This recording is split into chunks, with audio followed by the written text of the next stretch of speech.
അത് ഉപ്പും മുളകും മാങ്ങ അടിച്ചിട്ട് ആക്കുന്നതാണ് ഇന്ന് ആക്കാൻ പോകുന്നത്.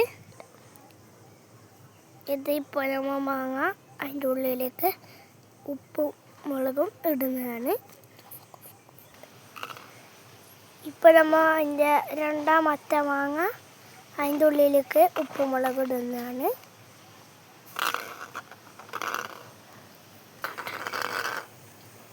ഇത് മൂന്നാമത്തെ മാങ്ങ ഇടുന്നതാണ്.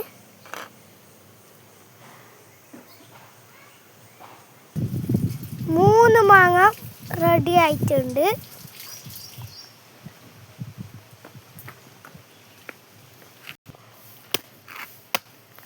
ഇപ്പോൾ മാങ്ങ അടിക്കുന്നുണ്ടതാണ്.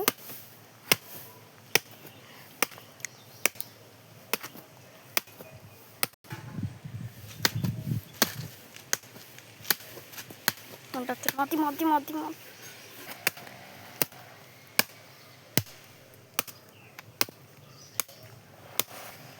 മാങ്ങ റെഡി ആയിട്ടുണ്ട്.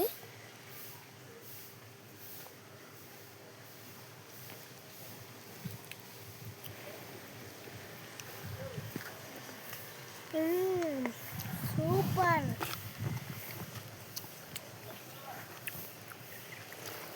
അപ്പോൾ ലൈക്കും സബ്സ്ക്രൈബും ആക്കുക, ഷെയറും കമൻറ്റും ഫോളോ ആക്കുക.